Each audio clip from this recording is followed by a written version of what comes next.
નાયબ કલેક્ટર કોર્ટમાં એક એડવોકેટને ગેટ આઉટ કહેવામાં આવ્યા હોવાનો મામલો સામે આવ્યો છે। આ ઘટનાને લઈ વકીલ સમાજમાં રોષ ફેલાયો છે। ત્યારે નાયબ કલેક્ટર કોર્ટમાં હાજર રહેલા એક એડવોકેટને અધિકારી દ્વારા અપમાનજનક શબ્દોમાં ગેટ આઉટ કહેવામાં આવ્યા હોવાનો આક્ષેપ છે। આ ઘટનાને વકીલ સમાજે ગંભીરતાથી લીધી છે। ત્યારે ઘટનાને પગલે વકીલો એકત્રિત થયા હતા અને કલેક્ટરને આવેદનપત્ર આપવામાં આવ્યું હતું। વકીલોએ અધિકારીના વર્તન સામે નારાજગી વ્યક્ત કરીને ન્યાયની માંગ ઉઠાવી છે। વકીલ સમાજનું કહેવું છે કે કોર્ટ પરિસરમાં વકીલોના માન સન્માન સાથે કોઈપણ પ્રકારનો અપમાનજનક વ્યવહાર સહન નહીં કરવામાં આવે। આવી ઘટના ફરી ન બને તે માટે યોગ્ય કાર્યવાહી કરવાની માંગ પણ કરવામાં આવી છે।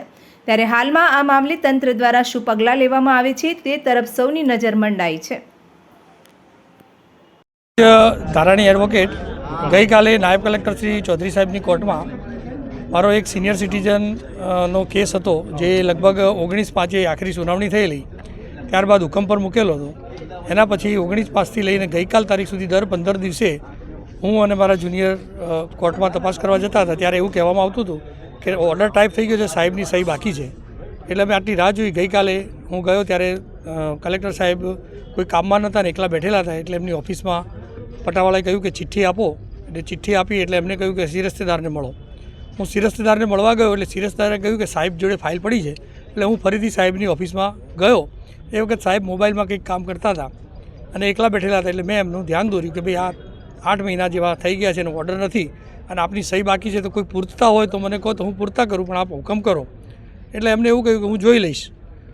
મેં કહ્યું કે સાહેબ જોઈ લઈશો ખરો, કે કોઈ પૂરતા હોય તો કહો તો પૂરતા કરું ને આપ હુકમ કરો। તો ફરીથી એમને કહ્યું કે હું જોઈ લઈશ। એટલે મેં એમને કહ્યું કે સાહેબ જોઈ લેવાનું, ફાઇલ આપની જોડે છે, તો આપ હુકમ કરો અથવા સહી કરીને હુકમનું પ્રોનાઉન્સ કરો। એટલે તરત જ એમને ઉગ્ર થઈને મને ગેટ આઉટ એવા શબ્દો વાપર્યા। એટલે મારાથી એમને કહ્યું કે ભાઈ આ સરકારી ઓફિસે આપ ગેટ આઉટ ન કહી શકો। એટલે વધારે ઉગ્ર થઈને આંખો કાઢવા વાગ્યા મારી સામે। એટલે હું પણ થોડો ઊંચા અવાજે બોલ્યો કે ભાઈ તમે સાહેબ આ જે શબ્દો વાપર્યા છે એ ખરાબ છે।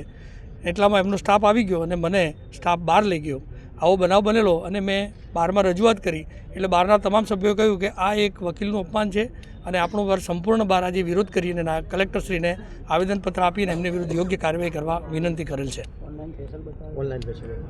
બનાવ બન્યો એ સિનિયર વકીલ સાહેબ છે, છતાં આવો જો બનાવ બન્યો હોય તો કોઈપણ કર્મચારી હોય, કોઈપણ અધિકારી હોય, એ જાહેર નોકર છે અને એણે જાહેર નોકરની રીતે વર્તવું જોઈએ।